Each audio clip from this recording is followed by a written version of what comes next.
What are we gonna do tomorrow night? The same thing we do every night, Pinky. Try to take over the world.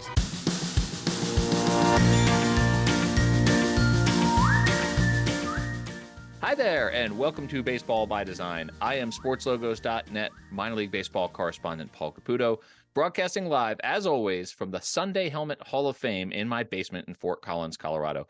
Today, I'm going to be talking with the great Todd Radom about his work on the World Baseball Classic. The World Baseball Classic is starting this month. We get World Baseball Classic baseball this month, so that's exciting. Later on in this episode, I'll be speaking with Ed Rivera of the Hat Chronicles about some of his favorite World Baseball Classic team logos. And of course, Dan Simon will be back with his Studio Simon Stumpers. In the meantime, Todd Radom, how are you doing? I am doing well, Paul. How are you today, sir? Well, it's World Baseball Classic time, and we get to do this every 3 years, and it's super exciting, and it's such a fun display of international baseball. So I am doing very well. You created the original branding for the World Baseball Classic. It's been updated somewhat for this year's World Baseball Classic, but the event itself was founded in 2006, and way back when you were working with the World Baseball Classic, and you created the original branding. How did you get involved in that project? Yeah, it's very interesting, Paul. And first of all, it's such a great event. And of course, we missed the event. It's been postponed because of the pandemic. So better late than never kind of a thing. And so looking forward to it. But I got involved with it in retrospect, I think because of a very defined reason. It's a Major League Baseball event. I've worked with Major League Baseball as an independent contractor, essentially, for 30 years now.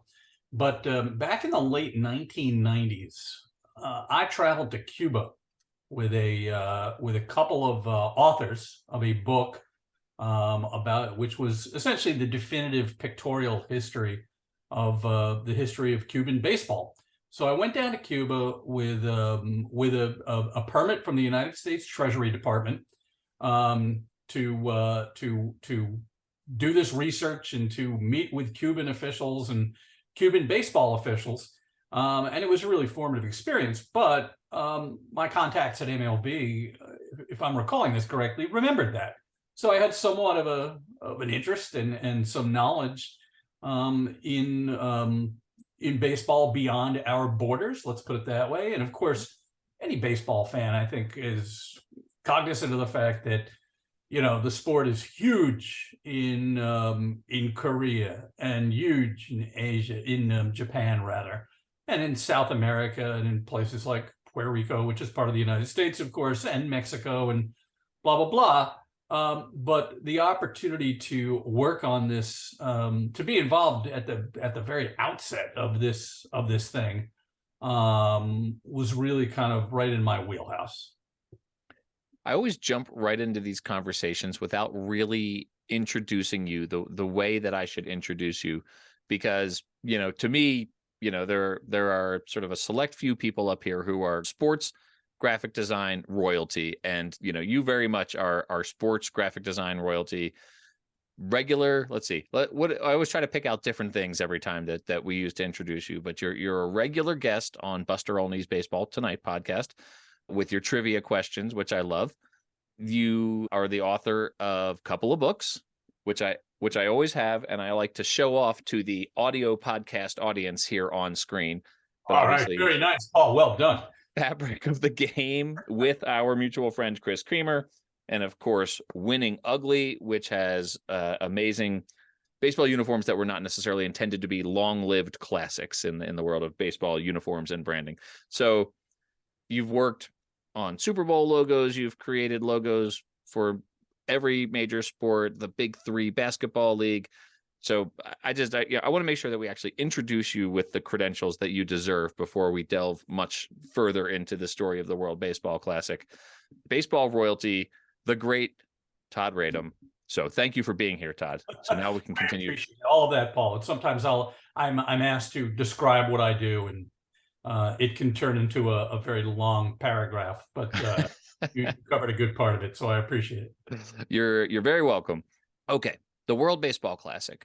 You talked about baseball being popular in other countries, right? Like, so this is something that needs to have I mean, talk about something that needs to have mass appeal and to be understood in many different markets by many different people in many different cultures.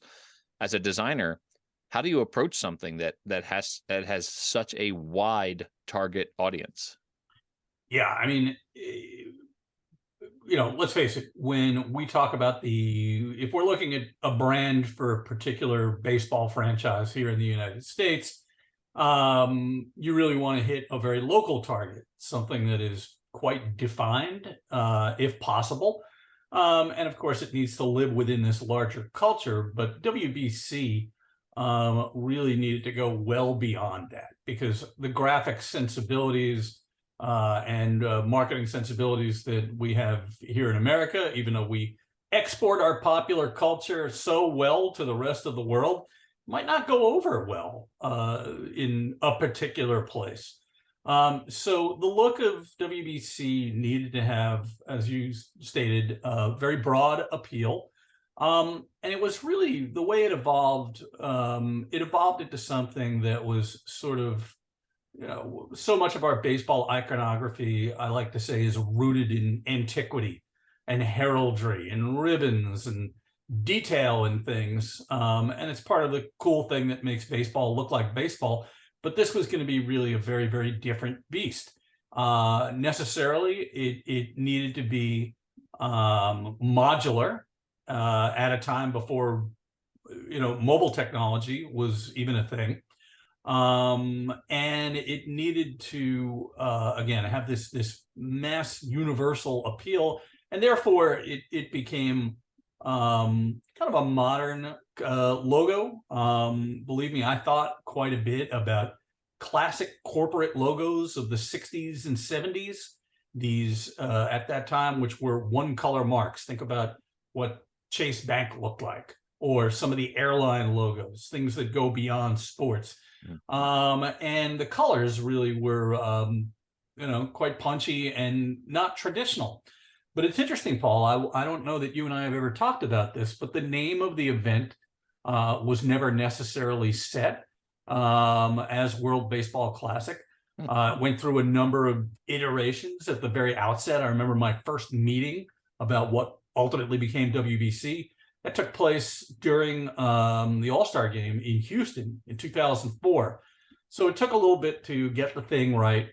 The idea of a globe, as far as the iconography, was always in play. It makes the most sense. But the level of detail within that globe, the level of prominence of that globe really morphed and shifted until I came up with what I ultimately call the pinwheel.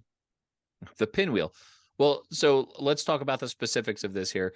The solution, for, by the way, for the globe, which is, to avoid the use of continents, but to convey the idea of a globe through latitude and longitude indicators, that was kind of brilliant. So if I may say for you that was kind of brilliant. So it is a pinwheel with 4 pins, I guess, on the wheel. The colors are the primary colors. You have red, yellow, blue, and then you also have what I think of as the honorary 4th primary color, green, in there. So very simple use of those colors. And then there's the globe in the middle, and then there's baseball seams on the globe.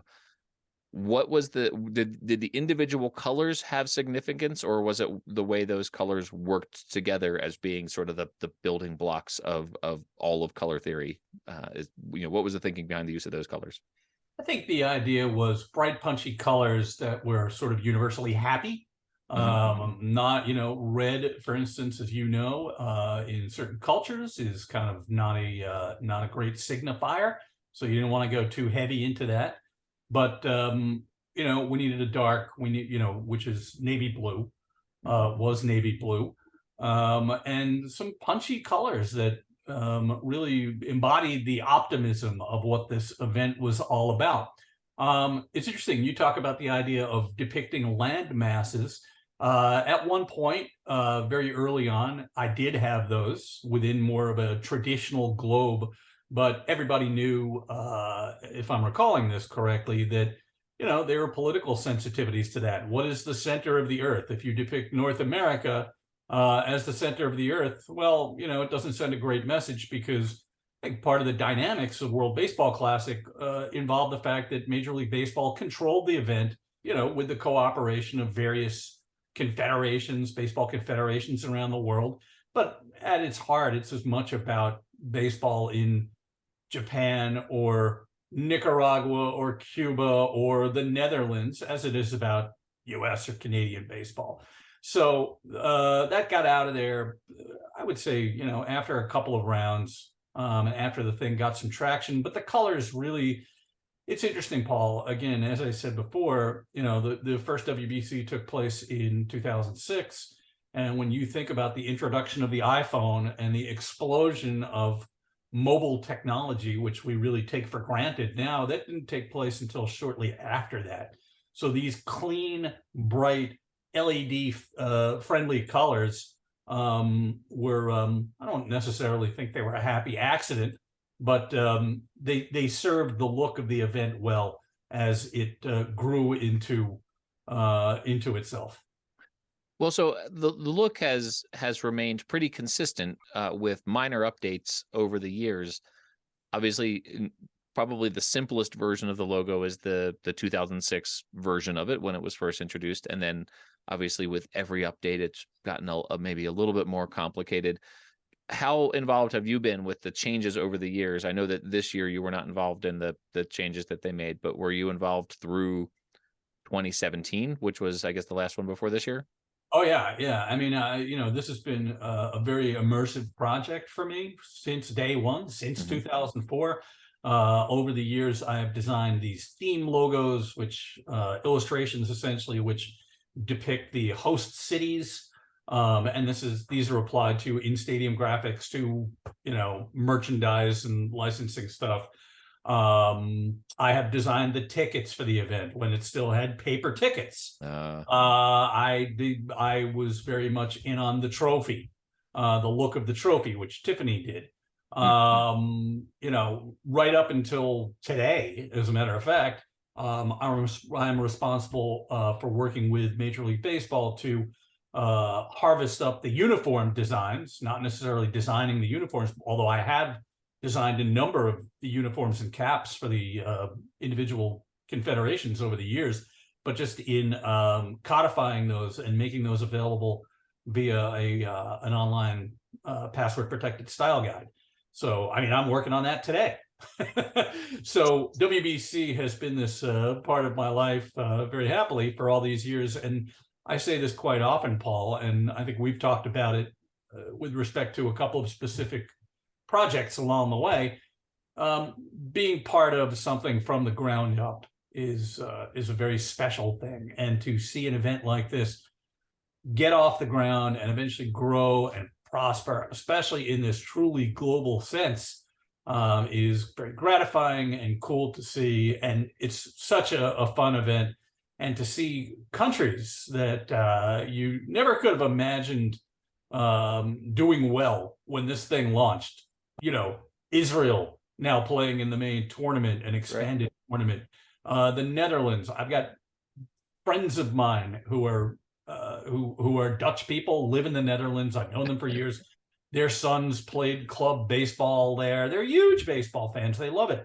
I have friends in the UK who are British people who have the same thing, huge baseball fans. So for these people who I know love the sport, and it's hard to follow if you are in Europe and you're watching watching a Phillies game at some bizarre hour. To have your country represented is just such a neat thing. So I was going to actually ask you about this. That you've worked with the individual teams, then some of the individual teams on their look and their feel. And I was wondering how much effort there is to integrate the individual brands of the individual teams with the overall look and feel of the World Baseball Classic. And I think of it, when you think of like a league has a brand, and then there are individual teams within that league, and those brands have nothing to do with each other, except one of them, the league brand may show up on the back of the hat or, something like that. Since you've worked on the overall branding for the World Baseball Classic and you're working with individual teams, what kind of effort do you make to have those looks and feels work well together? I don't think there needs to be any connectivity whatsoever. I think that if you are talking about a visual representation of a particular nation, which is really what these uniforms are all about, they start with the colors of a flag for the most part, but there are exceptions. Italy, for instance, wearing blue as their soccer or football teams have for many years. Same with Australia. Australia wears dark. They look like the Oakland Athletics, basically. Yes, they do. Their color is their flag colors are red, white, and blue. So I think it's country first and event second, and these two things don't have to mesh at all. Imagine, for instance, last year your Philadelphia Phillies going to the World Series. And there is a World Series logo that looks nothing like the Phillies logo, and it is on the sleeves of their uniforms in October and early November, and they don't have to mesh at all. And I think the same principle applies here. I can picture it like it was just 4 months ago. It was 4 months. It wasn't even 4 months ago that you and I saw each other at Citizens Bank Park. It's amazing. You and I met at the World Series, Game 3 of the World Series, a decisive Phillies victory. It was an amazing evening in my lifetime. I was going to ask you this. You've been to so many World Series games. What kind of attendance have you had at World Baseball Classic games? So I went to the first World Baseball Classic semifinals and finals out in San Diego in 2006. The finals, Japan defeated Cuba, and it was really cool. It was great to see, fans of countries like Mexico and Korea who hung around for the finals, just populating Petco Park in a way that you would not see for a Padres game. And again, having been to professional baseball games a while ago already in Cuba, seeing how those fans cheer their teams on, baseball is such a familiar thing. All right. I mean, maybe not so familiar this year with rule changes, but the ideas of 9 players on a field, a diamond, all of these things, which are just, have been part of our lives since we were little kids. If you're a baseball fan, all of a sudden you inject a different kind of rooting, a different atmosphere into it, and it's a really cool thing. I actually have sitting on my desk over here. I have a friend of mine who is stationed in the Navy in Okinawa, and he recently sent me this amazing. I'm holding this up. This MLB guide from 2022 in Japanese. Very cool. It's familiar but different, and I just absolutely think it's cool. And even the idea of some of the licensed merchandise, a little bit different from what we would have over here. So the theme of familiar but different and universally beloved, maybe not universally, but where baseball is played. And of course, I would be remiss if I didn't add to this the fact that goes without saying the event World Baseball Classic is, part of the strategy of the event is to grow the game in places where it has been, maybe it's there, but needs a little push. Absolutely. International baseball is something I want to experience more of. I went to one Caribbean Series game in San Juan, Puerto Rico in 2014, and the atmosphere was just spectacular, right? Like, it was so much fun to watch this game and to experience the, what you call the different ways of rooting, right? Like, it's such an interesting experience to combine this game that, surrounded with, all of the PA announcements were in Spanish. And the fans were behaving differently than they do at a Major League Baseball game, and it was an amazing experience. And so I, of course, very much have on my bucket list to get to, not necessarily in the context of the World Baseball Classic, but just to get to baseball games in other parts of the world, because I think it's fascinating to see the game grow, and it'd be to see a game in Korea or Japan or Australia or in winter leagues in the Dominican Republic. All places, by the way, that I have been, and just not during baseball season, or not with people who would have wanted to go to baseball games with me. So I've got to get back to these places now and see baseball there. when this episode drops, we're just going to be days away from the World Baseball Classic beginning. Are you going to try to get to any games this year? No plans to do it, Paul. I'm stuck here in the East for the time being. And of course, the event is necessarily played this time of year in warmer weather places and in places which have domed stadiums, which don't exist here in the Northeast. So I will be watching from afar and following along. And again, like I said earlier, this is a postponed event because of the pandemic. So I've got pent up demand for it, and I can't wait. It's a really, really joyous thing. And, it's interesting too, in that, the buy-in among elite players was not always there. Guys didn't necessarily want to go to this event and get injured, even as you had any number of great players who were very eager to represent their countries or their nationalities by birth or heritage. But the star power this year is just off the charts.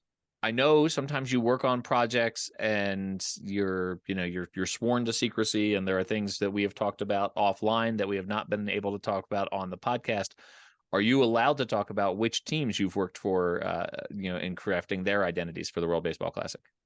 I'm not sure, but I'll throw a couple out just because we're here. Back in 2005, in anticipation of the 2006 inaugural event, I designed the headwear marks for a couple of nations, the Dominican Republic, which still uses it.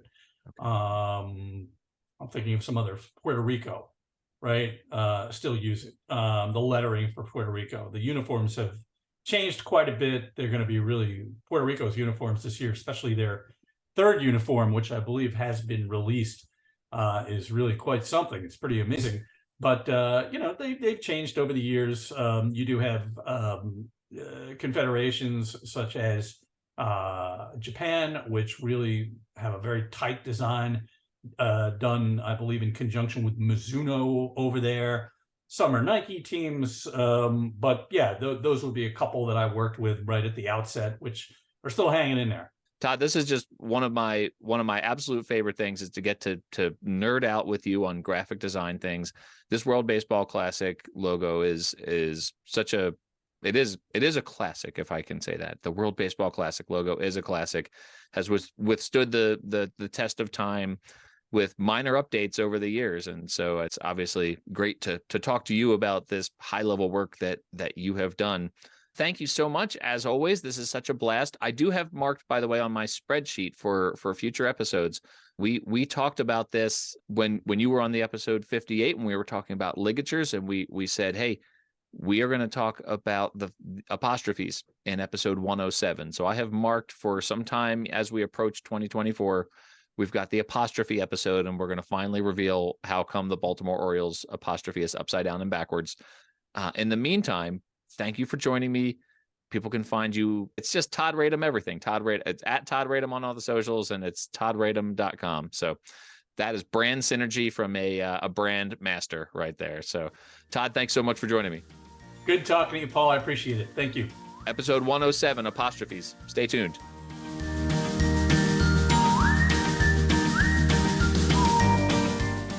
All right, everyone. Welcome back. I am so happy to be joined by my very good friend, Ed Rivera, host of the Dad Hat Chronicles podcast. If you're not listening to Ed's podcast, the Dad Hat Chronicles, then what are you even doing? It's fantastic. This is how Ed and I found each other on Twitter. It was an appreciation for the Dad Hat, which is the soft top, the unstructured top, the curved brim. Very important that it's curved brim. Correct. Ed, the host of the Dad Hat Chronicles, my good friend. How are you?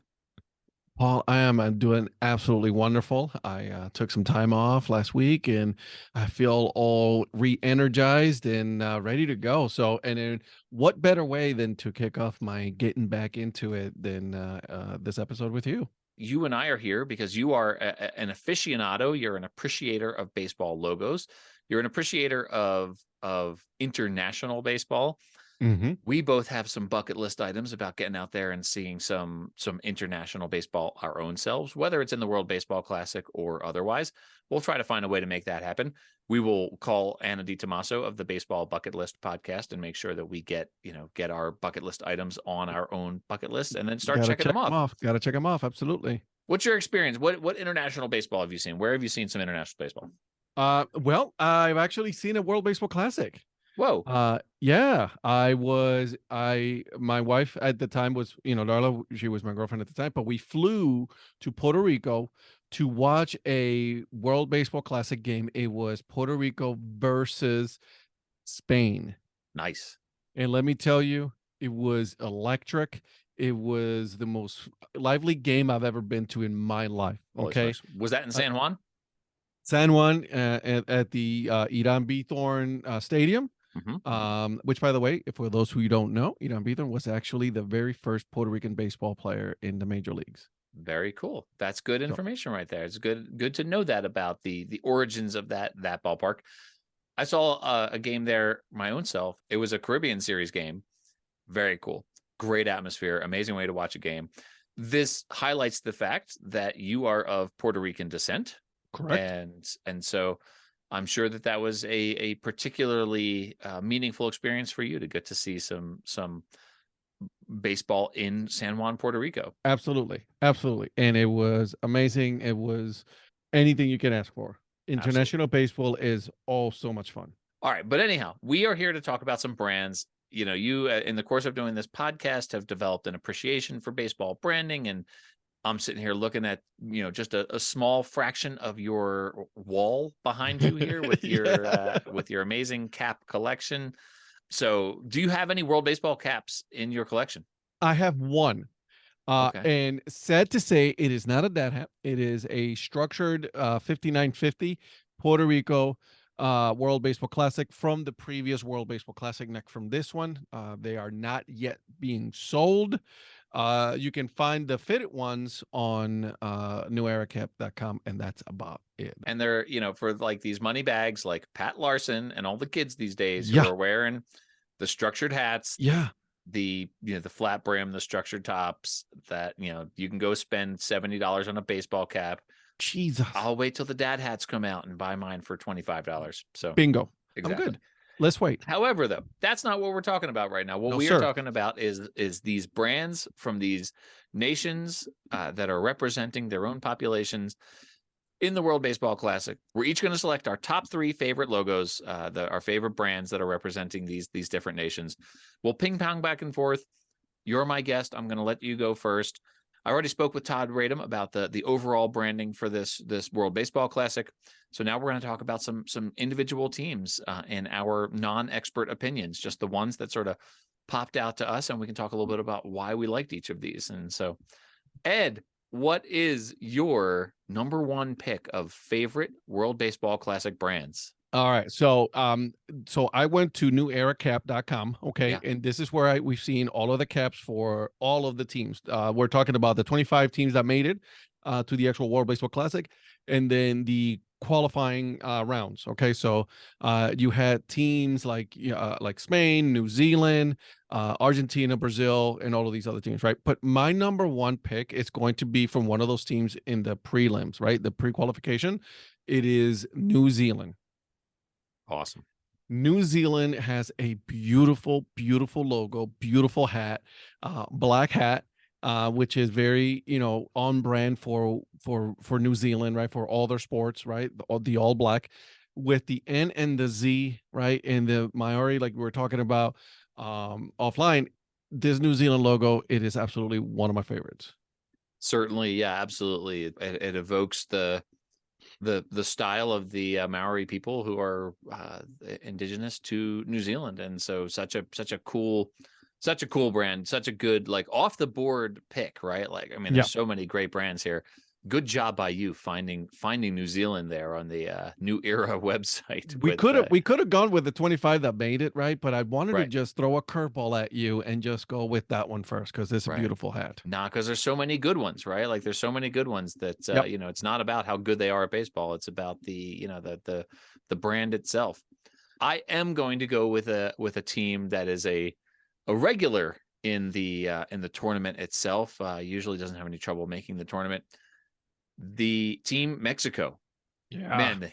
Man, they've got a beautiful cap, huh? It's got the green from the Mexican national flag, and then it's got that's the top of the hat, and then it's got the red brim, and then it has this like Bauhaus looking like 70s-ish letter M, sort of rounded sans serif, outlined in red with a green stroke in the middle of it, and it just, I don't know, just like this cool letter form that, I don't know, it evokes maybe like the architecture of the place. I mean, I don't know, it's just a very cool sort of stylized letter M. Great looking hat that plays off the colors of the Mexican flag. So that is a terrific one. I like it. And the reason why I have not picked and will not pick Puerto Rico, obviously for obvious reasons, from there, that is my favorite one. So it would not be fair to pick that one over the rest one. So I love that one. You've got to recuse yourself. I have to. Okay, so number 2 for me, numero dos, is going to be Netherlands. So good. Yeah, I know, right? Like, so the Netherlands, the last World Baseball Classic, they had on their logo, they had the N and the L, which was beautiful, right? It had the N on the back and then the L right in the middle. Very beautiful, very classic, not an issue. However, this new logo that they are using right now, the crown in orange, it is absolutely beautiful. They knocked it out of the ballpark with this one. I cannot say enough good things about this one because I absolutely love it. It's notable too that the Netherlands, not just in the World Baseball Classic, but in general, the national color for all of their team sports is orange. It's not any of the red, white, and blue that you find on their flag. And this is, and I had to look this up. I looked it up years ago because it was interesting to me, like how come the Netherlands is orange? And it's because their royal family is made up of members of the House of Orange. I don't know that word actually has anything to do with the color orange, but that evolved into them wearing orange for all of their national teams. So anyway, great cap though. Love the crown illustration. One of only a handful that really uses like iconography instead of letter forms. Correct. Most of them are letters. So, yep. All right. For my second pick, I'm going back to green here. This one to me looks a lot like the Oakland A's. I know what you're going exactly with now. where I'm going, right? I do. The Australia cap, it's green. It has nothing to do with their flag either, which has the Union Jack and the stars that represent the Australian states. It does have stars on it, but they're yellow, and it's got the letter A. It's got like this sort of sans serif letter A, and a star sort of flying across the letter A, and I don't know. I'm showing my true colors in a way here by going with another green hat, but just really, I mean, nice use of integrating image and type, and I just like the colors of it as well. So team Australia for me. It might be too that, like, I don't know, I've been to Australia and it's kind of a cool place, and maybe I'm feeling nostalgic for that place, but the Australian cap is one that I really enjoy. I like it. It's beautiful. I can't disagree there, man. I really cannot disagree with you there.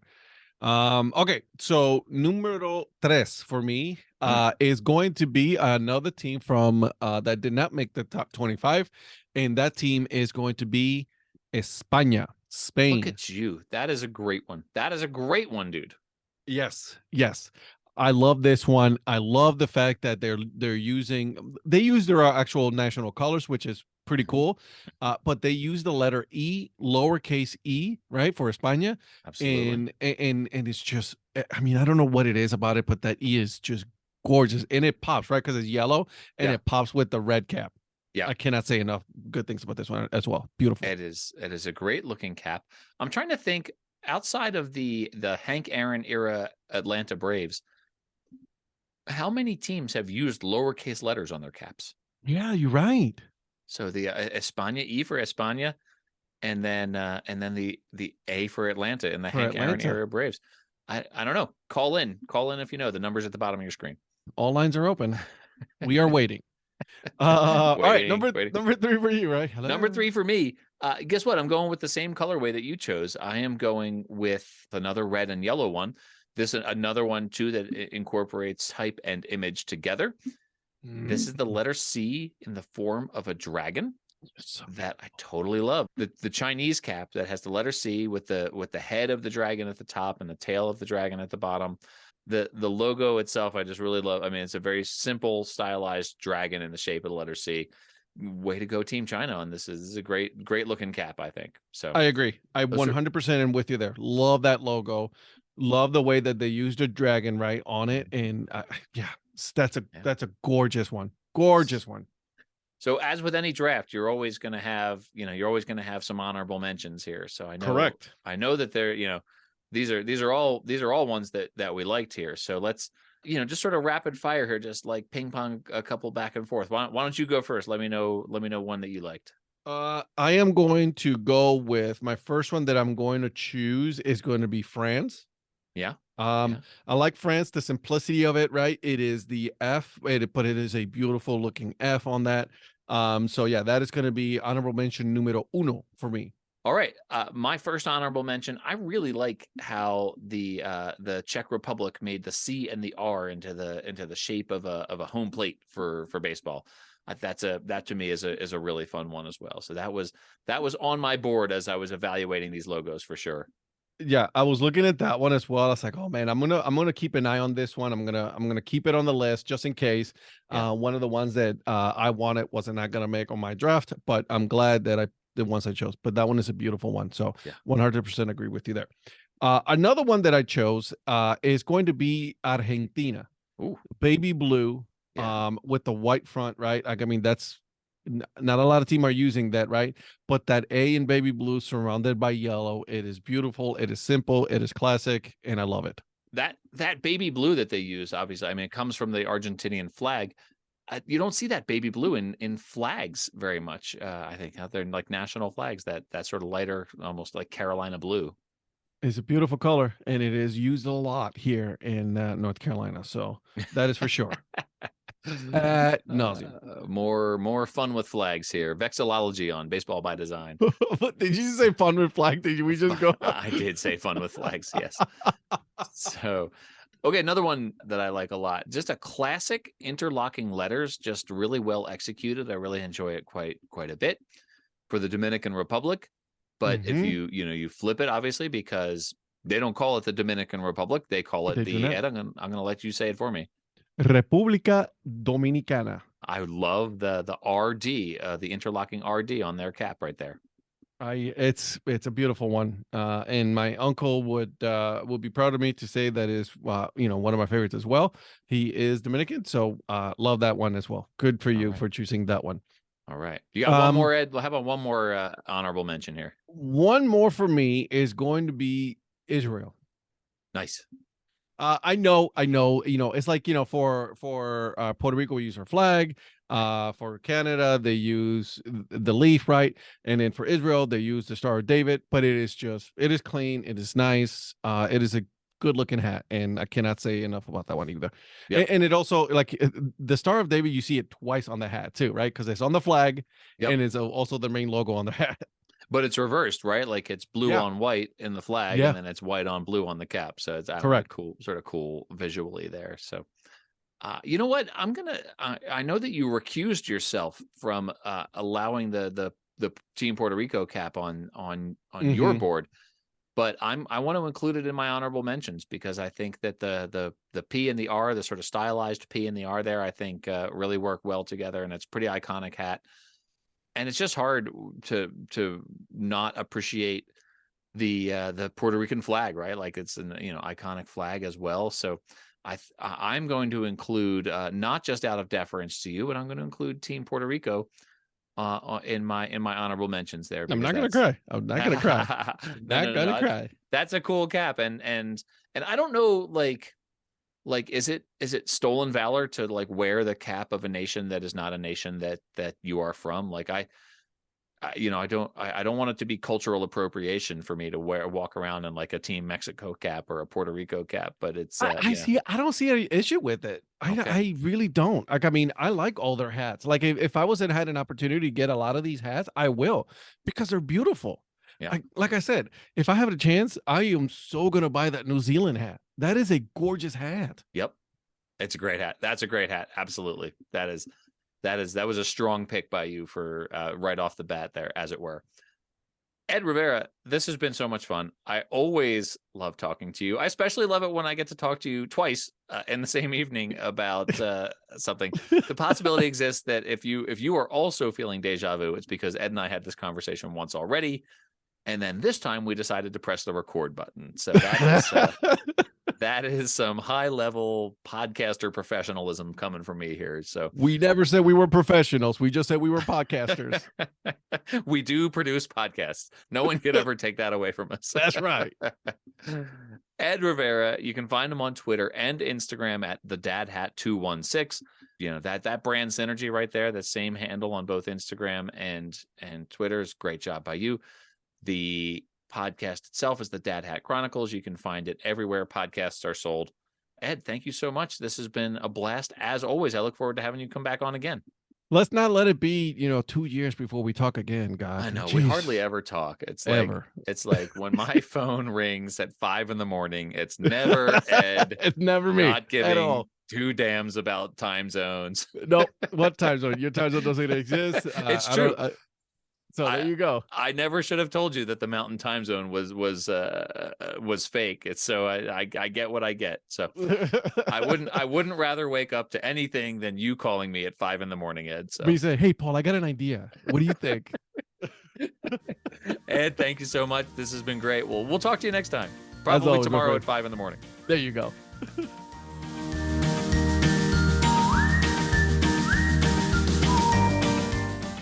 It is time once again for Studio Simon Stumpers. This is so much fun. Dan, thank you for coming back again to bring me one of your trivia questions that have been getting increasingly challenging. And we'll see if I can suss out the answer this time. We're talking about the World Baseball Classic.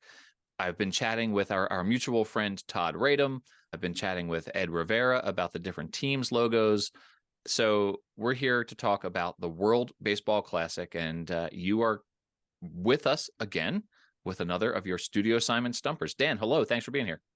Well, thank you once again for having me, and let's jump right into our question. With Japan having won the inaugural World Baseball Classic championship back in 2006, and actually there are two World Baseball Classic championships represent the most by any country. Our stumper for this episode is going to come from the world of Japanese professional baseball branding. And our question asks, what Nippon professional baseball team's uniforms closely mirror those of the Los Angeles Dodgers? Is it A, the Tokyo Yakult Swallows, B, the Chunichi Dragons, or C, the Hokkaido Nippon Ham Fighters? Now, those are a little bit kind of tongue twister names, so let's go over them again. The Tokyo Yakult Swallows, the Chunichi Dragons, or the Hokkaido Nippon Ham Fighters. Which one of those teams' uniforms closely mirror those of the Los Angeles Dodgers? So Dan, in previous iterations of Studio Simon Stumpers, I've had some inkling of a grain to grab onto, to try to suss out an answer, to try to logic my way through your maze here. And on this one, I'm just gonna have to take a flyer on it. I'm just gonna have to take. I can't visualize any of these teams. I feel bad. I wish that I could. I will say too, I have a friend who lives in Japan. He is a huge fan of the Hanshin Tigers. And one time he and I were at a conference together, and I was wearing a Phillies hat and he was wearing this Hanshin Tigers hat that I'm holding up right here. And we did an impromptu hat exchange, and I feel like I got the better of this deal because this is a totally sweet Hanshin Tigers hat. It's a dad hat with the black top and the yellow beak and then the yellow and white logo. So I'm a big fan of the Hanshin Tigers. I was hoping that might be an answer when you brought up baseball in Japan. I'm stalling. I was going to say you're stalling here, Paul. But you know what? I'll help you stall a little bit more. Okay.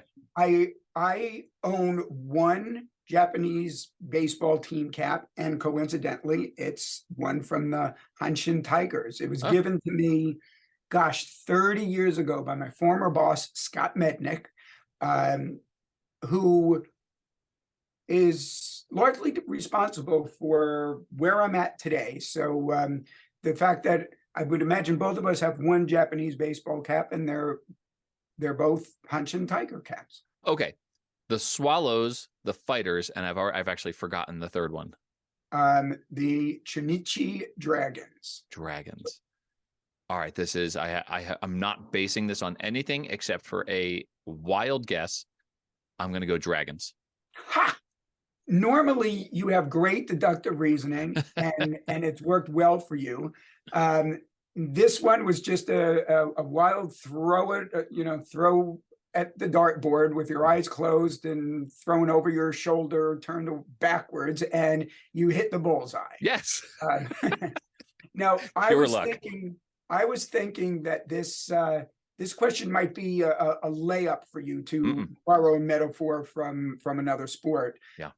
Because this is a team that has appeared here in the United States in pop culture. As a baseball fan, I'm assuming you have seen many baseball movies. Is that a correct assumption to make? Yes. Okay. Have you ever seen the movie Mr. Baseball starring Tom Selleck? Totally. Yes. In that movie, if I'm not mistaken, he played for the Chunichi Dragons. So you would have seen these uniforms. So their uniforms, their home uniforms, have the word Dragons in the familiar Dodgers script, not sort of like it, exactly like it. Huh. They have had caps.